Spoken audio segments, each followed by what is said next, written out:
Hello, everyone, and welcome to Rome Retold. I am your host, Tim, and together we'll be venturing on a journey to explore the history of ancient Rome. This episode is the second of three, which looks to examine the monarchy of ancient Rome. We last left off with Romulus, the first king of Rome. We covered his early life, the founding of the city and the conflict with his brother, the rape of the Sabines, and a few other stories attributed to Romulus. This will be our second episode on the Roman monarchy, and we'll continue on with a survey of the Roman kings and their accomplishments, specifically kings 2 through 6, and then we'll round things out at the end with a bit of a summary. Now, I want to preface this episode by saying that we'll be covering a lot of information here, so again, don't stress yourself out too much by trying to memorize every single name, place, or who did exactly what, but rather, I'd say to try and remember that much of these are still stories that the Romans told themselves to help explain their early beginnings, and a lot of it is again myth. According to legend, Romulus was said to have reigned for a total of 37 years, and that in the end, he disappeared in a whirlwind during a violent storm while reviewing Roman troops on the Campus Martius, which is Latin for the Field of Mars, as this was the place where the Roman army would assemble, and Mars was of course the Roman god of war. Now, the Romans then believed that once he was whisked off in the whirlwind, that he was deified as the god Quirinus, which was the god that represented not only Romulus himself, but also the spirit and essence of Rome and the citizens of Rome. Now, I'll add here that in actuality, it seems that the god Quirinus may have had some earlier origins before the Romans, and perhaps might even be an old Sabine god, predating the Romans and Latins altogether. Although a lot of this still remains uncertain among scholars, but it does seem Quirinus may actually date earlier than the Romans. Just a little interesting tidbit.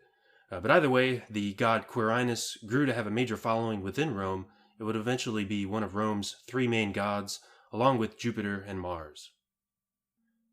So, after Romulus was whisked away, a prominent Sabine man was chosen to rule as king next in an effort to try and keep parity between the different peoples now living together in Rome, which were largely the Latins, Sabines, and the Etruscans. Now, the Sabine man who was chosen to be Rome's second king was named Numa Pompilius, and the name translates into something roughly along the lines of Numa the Pious. Now, it's important to note here that Rome's monarchy was not a hereditary monarchy, but the Roman kings were actually chosen by the Senate, and then this choice was voted upon by the Curiate Assembly, which was Rome's first legislative body. Now, there's a bit of scholarly debate over whether or not the Roman Senate during this period was a standing body, or if it was simply formed in an ad hoc manner whenever the king needed. But at any rate, they were the ones who were supposed to have selected the kings. So I think it's important to always remember that, again, this is not a hereditary kingship, but one that is chosen by the Senate and the legislative body. Now, the period in between the selection of a new king was called the interregnum, as the Latin word for king was rex, and so interregnum basically translates as the period between the kings. Now, once the new king was chosen, he would be invested with supreme military and judicial authority by the Curiate Assembly, which was again Rome's first legislative assembly. This act of conferring power upon the king by the assembly legitimized the rule of the king, whose power was encapsulated in the concept of imperium. Now, imperium was a Roman concept of power that indicated one's ultimate authority, both military and civil, over the citizens of Rome and over its armies, and it's the origin of the English words imperial and empire. Now, I want to stop and highlight again how this was a very important trait in the Roman government and in Roman politics, because here the Roman kings began presenting themselves as being a leader of the people, as they had been placed into power by popular consent. Now, their name had been put forward by the senators, and this choice was then ratified by a legislative body. And further, after this ratification, their power was then formally handed over to them in a ceremonious fashion by this same legislative body. So therefore, because of all of that, the Roman kings always maintained this facade that they ruled from the consent of the Roman people. And this is a really important part of Roman politics and government, and this concept played heavily into later Roman politics, which we'll see as we move through our episodes and get into the Republican period. But again, I wanted to stop and stress this because I think this is all very different from what we might think of a king today, as most people probably tend to think of the hereditary monarchies seen during the medieval period, but the Roman monarchy was something completely different altogether, and I think these early practices under the monarchy really played into the mindset of how the Romans thought about themselves and how they thought about government, again, as we move into the Republican period. In addition to his military and civil authority, the king of Rome was also the chief priest, and this was something that Numa Pompilius really excelled at. King Numa has been attributed with the founding of most of Rome's early religious institutions, some of which remain intact even today. Now, King Numa created the College of Pontiffs, which was an organization of priests that worshiped the main Roman gods. The leader of the College of Pontiffs was called the Pontifex Maximus, which is Latin for Supreme Pontiff. Many of you may already be ahead of me in realizing that this term is still used today for none other than the head of the Catholic Church, the Pope. Numa also founded other religious institutions, such as the Temple of Janus, which indicated whether Rome was at peace or at war. During times of peace, the temple doors were closed. The Roman historian Plutarch, who lived around 100 AD, has famously told us that the doors had only been closed twice since the reign of King Numa to his time, which was a span of about 800 years. This is generally accepted as a pretty truthful statement, since times of peace were such a rarity for Rome. Numa also created the Order of the Vestal Virgins, an important order of priestesses, and he undertook some various calendar reforms. Now, I'll add in here, if you remember back to our last episode, Romulus and Remus's mother was reportedly made a Vestal Virgin when she was banished during the ousting of King Numitor, although other sources tell us that this institution wasn't created until later here under King Numa. And this is just another example of some of the conflicting information we get from our early sources. But anyways, King Numa's reign was largely peaceful and uneventful as far as warfare goes, and according to legend, the temple doors of Janus remained closed throughout his entire kingship, which reportedly lasted about 43 years. Now, the same would not be true for Numa's successor, Tullus Hostilius, who was the third king of Rome, and his name translates into something along the lines of Tullus the Hostile. Now, King Hostilius believed that Numa's reign of peace had greatly weakened Rome, and he sought to conquer more territory and expand Rome's borders. King Hostilius is attributed as having gone to war with Alba Longa, which was the ancestral homeland of Romulus and Remus, and had been founded by Aeneas' son Ascanius. King Hostilius destroyed the city and placed the entire region under Roman control. Apart from Tullus Hostilius' military exploits, he was also credited with building the Curia Hostilia. Now, this was a building for the kings to conduct their official business in, and Tullus named it after himself once complete. Now, this building was located on the site of the Roman Forum and was the building in which the Roman Senate would later hold all of their meetings. Because of this, this was an important and sacred building to the Romans, as it effectively became their seat of government, something similar to, say, the American Congress on Capitol Hill today, or the Palace of Westminster, where the English Parliament meets. As an interesting piece of information for everyone, the Curia Hostilia lasted over 600 years, and even Sulla made enlargements to it in 80 BC. Now, these all burned down in 52 BC during some violent riots, but the building was replaced by the Curia Julia, whose construction started under Julius Caesar and were finished under Augustus, and these were done on the same location as the Curia Hostilia. Construction had been complete on the Curia Julia in 29 BC, and this building still stands today over 2,000 years later, and is located in the Roman Forum, and it's almost entirely intact, and can, again, still be visited and toured by anyone. As another aside, the Latin word curia, for the Curia Hostilia and then the later Curia Julia, has origins that scholars don't completely understand today. We know it relates to Rome's first legislative assembly, the Curiate Assembly, where voters were further broken down into blocks called curiae. We see it again here with the Curia Hostilia, although the original meaning of the word remains unknown. But despite that, it quickly came to denote an official governmental gathering of any kind.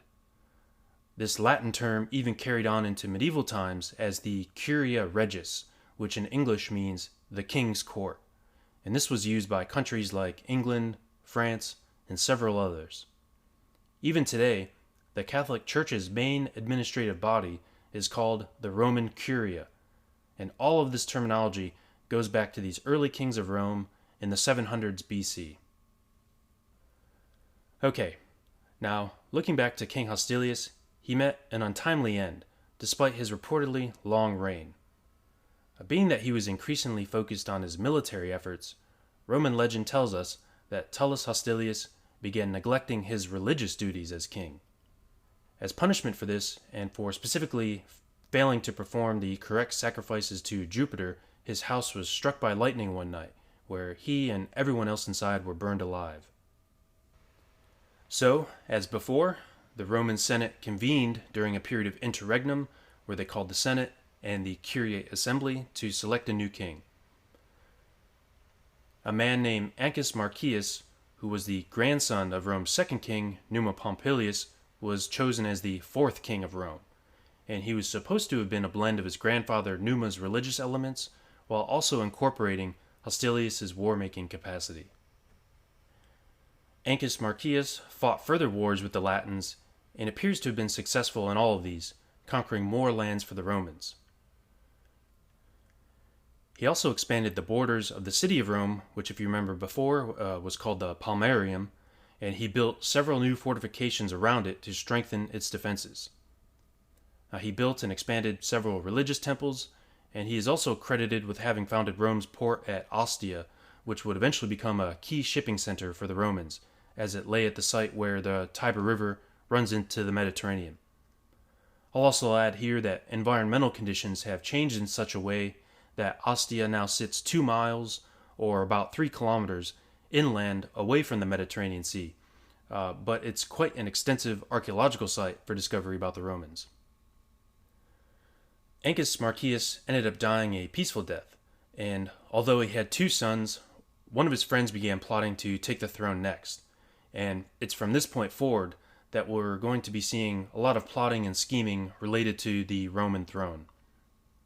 Now, despite the fact that Rome's Senate and Curiate Assembly were supposed to be the ones electing the new king all on their own, it seems apparent that one of Marcius' sons was going to be chosen next, but a man named Lucius Tarquinius Priscus, commonly just called Tarquin the Elder, he was not happy with that, and he started making plans to seat himself on the throne. So he began orchestrating for the sons of Marcius to be out of Rome when the new election was set to occur, and he himself had then lobbied the Roman assembly to select himself as king. This was the first time this happened under Rome's monarchy, and many Romans would eventually grow to be upset that Tarquin had essentially interfered in the natural order of government. But in the short term, Tarquin the Elder managed to convince the assembly to choose him, and he ended up being inaugurated as the 5th king of Rome. Now, during his reign, he went on to fight wars with the Latins, Sabines, and Etruscans, and he expanded Rome's borders even further. I'll interpose here just to remind everyone that although I've been highlighting that Rome's borders have been continually expanding during the warfare under the monarchy, Rome still remained a relatively small city-state by this point, and these expansions were more along the lines of adding local towns or counties to Roman control, and not large swaths of territory. Because Tarquin the Elder had essentially manipulated his way into power, he sought to placate the people to kind of overlook this fact through his military exploits, and then he began building grand things for the people to enjoy. So this is one of our first recorded stories related to Roman patronage that we have. So as a result of this, he is credited with having built the Circus Maximus, Rome's great chariot racing stadium. Although most people who think of Rome probably imagine the Colosseum and gladiator fights, it was actually chariot racing that had remained the most popular sport all throughout ancient Greek and Roman history. And to illustrate this point, we can look at how the Circus Maximus could hold a great deal more people than the Colosseum could, and the Colosseum was built hundreds of years later. Chariot racing probably seems a bit less glamorous and flashy than gladiator fights to the modern viewer, so I think it's often overlooked how important chariot racing had been. Again, to interpose some fun facts here, I'll let everybody know that the Colosseum could hold somewhere around 60,000 people, but the Circus Maximus could hold 150,000 people. And to put that into perspective a bit further, America only has one stadium in the entire country that touches that, and that's NASCAR's Bristol Motor Speedway in Tennessee, which can seat about 157,000 people. And if we don't count racetracks, which can often fit a lot more people due to the length of the track, the next largest stadium in the entire world is Modi Cricket Stadium in India, which can hold 132,000 people, which is about 20,000 less than the Circus Maximus. So personally, I think it's pretty impressive that Rome's Circus Maximus could hold 150,000 people, especially considering it was built over 2,500 years ago. This also highlights how popular chariot racing was for the ancient Romans, and despite, again, our modern notions surrounding the gladiator games, chariot racing appears to be the most popular sport. Now, the remains of the Circus Maximus are still in Rome today, and they can be visited by anybody who's interested, as it's been turned into a public park. Tarquin the Elder also began the construction on the Cloaca Maxima, which was Rome's great sewer system. And this sewer system may not sound like an impressive thing to have done, but for ancient times, of course, that was big news. And the Cloaca Maxima continued being used after the fall of the Western Empire and was even used as late as the 1600s. Now, the remains of the Cloaca Maxima can still be seen in Rome today as well. Now, Tarquin also began construction of the main temple to Jupiter on the Capitoline Hill. Now, this temple would be where the Romans believed that the actual god Jupiter physically resided, and was why the Romans often called him Jupiter Capitolinus, or Jupiter on the Capitol Hill. Tarquin the Elder was also the first Roman to ever celebrate a triumph, which he did to commemorate all of his military victories. All right, now those are the main achievements of the fifth king of Rome, Tarquin the Elder. Now, in case any of you out there are wondering what happened to the previous king's sons, the sons of Ancus Marcius, they proved to not be sitting idle throughout the reign of Tarquin the Elder, which had supposedly lasted about 38 years. Now, eventually it was said that the sons of Marcius had finally hatched a plot for revenge, which was they ended up staging a riot, where one of the sons killed Tarquin the Elder with a blow to the head with an axe during the confusion. Despite this wound that he suffered, Tarquin's wife convinced the crowd that he had in fact only been wounded and that he wasn't killed, and she placed a man named Servius Tullius in charge in the meantime, under the pretext that Tarquin would soon recover from his injuries. But again, in reality, he had been killed. Servius Tullius was quickly wed to one of Tarquin's daughters to seal the deal, and it soon became clear that Servius was going to remain on the throne indefinitely, and by these means, the inheritance of the throne was orchestrated yet again. So, this man who'd been placed into the position of king by Tarquin's wife, Servius Tullius, was then confirmed by the Curiate Assembly as the sixth king of Rome. He's a bit of an interesting character in that most ancient Romans tell us that he and his mother had both been slaves, and that they had served in the royal household of the Tarquins, and this was why he was around for him to be placed into the kingship in the first place.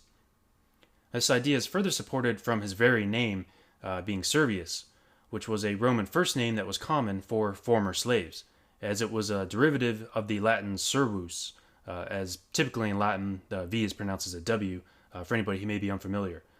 So the Latin servus, which means slave. This word, servus, is also the root for the English word of servant. And I apologize for anybody out there who's listening, as my Latin still is quite in the beginning stages. Now, all of this makes the account of his rise to kinghood quite extraordinary, and although the accuracy of his supposed slave origins are definitely debated among scholars, perhaps the main point for our storyline is that he was by now the second king who had been placed into power by avoiding the conventional tradition of selecting a king within the Roman government, whereby it was the period of interregnum where the Senate would choose the individual and the legislative assembly would ratify that choice. And this was a growing precedent that was starting to cause some unrest down the line and among the aristocracy who were involved in the traditional king-making selection process. Now, before getting into some of this unrest, I want to first mention some of the reforms that were attributed to Servius Tullius's reign. First and foremost, the Romans believed that Servius Tullius had implemented a complete overhaul of the Roman political government. Now, these were some major changes, and most historians today do not believe that it could have been possible for one single king to have implemented all of these changes alone in the span of a single lifetime. And various other pieces of evidence give us clues that these changes most likely took place over a period of several hundred years. Now, because of this, I'm not going to go into any great detail on these changes here, but I am going to air a podcast episode as a special topic that will go over the Roman Republican government in detail, and in that episode, I'll be covering all of that information. For now, I simply want to introduce the idea that Servius Tullius had likely introduced a second legislative assembly, and possibly even a third, although this last part is a bit uncertain. This second legislative assembly, which was called the Centuriate Assembly, was likely instituted as a way to negate much of the power held by the aristocracy in the Curiate Assembly, which was again the first one, and it was done as a way to put more power into the hands of the average Roman citizen. Now you may be wondering, why would a king want to place greater power into the hands of the average citizen? Because it definitely does seem a bit curious at first. But these measures were most likely taken as a way to garner more support for his rule among the average person, as given by now the kings were losing the support of the aristocracy as they had been ignoring the regular process of selecting kings through the interregnum. Now, by having lost much of the support from Rome's wealthy elite, we can see that Servius Tullius was therefore trying to gain support from among the people, and he did this by creating the second legislative assembly that included more people than the first, thereby giving them a vested interest in seeing that the kings remain in power. Now here we can see the earliest examples of a powerful Roman seeking popular support from among the people, and it's really the origin of the paranoia by the aristocrats for people who do this, which is something we will still see all the way down to the end of the Republic in Julius Caesar's time. Now, I'll stop my comments here on this new legislative assembly, but again, I'll be talking about it more in a special topic episode to come. As far as other reforms, the Romans believed Servius Tullius minted Rome's first coins, and that he built a massive stone wall around the city, which they called the Servian Wall after Servius Tullius. But despite that, both of these things have been discounted by modern findings, as evidence suggests that Rome's first coins actually came later, and archaeological dating of the Servian Wall, much of which still exists today in Rome, has actually dated this wall to have been built sometime in the 300s BC, so 200 years plus later than the reign of Servius Tullius. So in essence, I think I would probably summarize much of Servius Tullius's kingship in this manner. The Romans attributed all kinds of reforms and new advancements to his rule, but our current understandings tell us that much of this is really not the case. Now, the later Romans, particularly during the Republican period, held Servius Tullius in high regard for the reforms that they believed he implemented, as much of the government reforms they thought he enacted placed a greater deal of power in the hands of the common people. So often they viewed Servius as a great champion of the Roman people, but unfortunately, again, for the romantics out there, it seems that most of this is not true. King Servius Tullius eventually met with a violent end, just like Tarquin the Elder before him. The story goes that one of Tarquin the Elder's sons, a man named Lucius Tarquinius, sought to ensure that he became king next. So he carefully planned a coup, murdered his own brother, and then brought a group of armed men to the Senate House, the Curia Hostilia. He gave a big speech criticizing Servius's reign, stating that he had come to power by illegal means, and he pointed out the fact that he had been a former slave and had even begun dismantling Rome's government.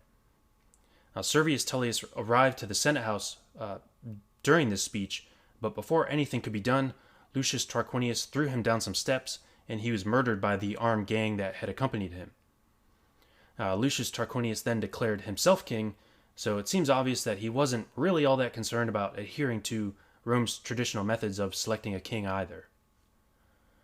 Now, I'm going to stop our narrative of the kings at this point, and I'll pick up the story of what happens next in our next episode.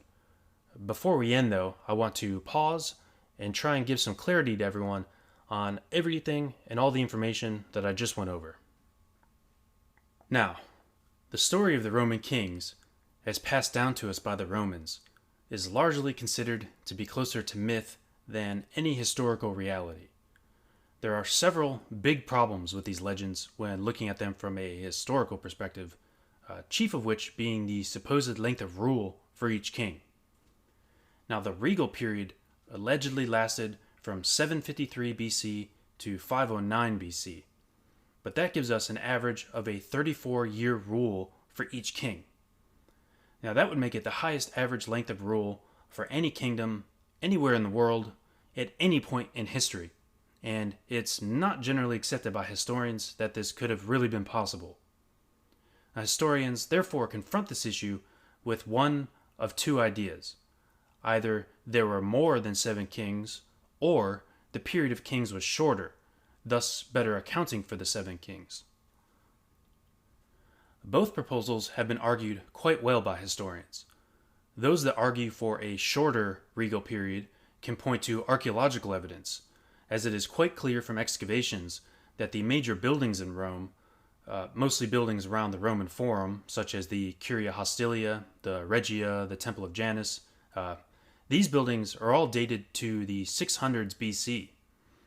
Now further, considering Rome's supposed military expansion under the kings, it is probable that these kind of things could have only been possible under a well-developed and organized city-state, and that these things most likely coincided with the construction of these large buildings around the Forum in the 600s BC. Therefore, many scholars conclude that overall, everything fits the timeline much better if the regal period actually started about 100 years or so later. But accepting this is not neat and tidy either, for by accepting this, one undoubtedly places a heavy degree of reliance on the story of each of these 7 kings, and there are a lot of scholarly questions surrounding them. Everything is almost a bit too neat and tidy in a way. Numa Pompilius, whose name means Numa the Pious, instituted all of Rome's religious institutions. Tullus Hostilius, whose name means Tullus the Hostile, was a warmonger. Tarquin the Elder's name presupposes that there was going to be a later Tarquin, and again, even Romulus's name, which means man of Rome, really points to the idea that Rome should have already existed for him to even have such a name. So for every Roman king, they each have their own unique trademark or brand that they seem to have instituted during their rule.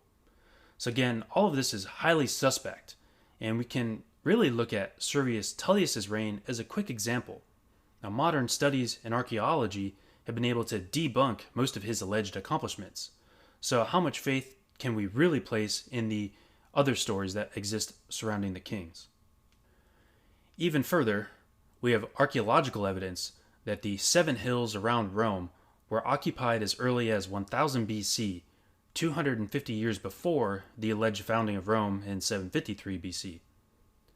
Now, although these early settlements appear to be small, tribal settlements, it indicates that the area that would eventually become Rome had been inhabited by humans for centuries by this time.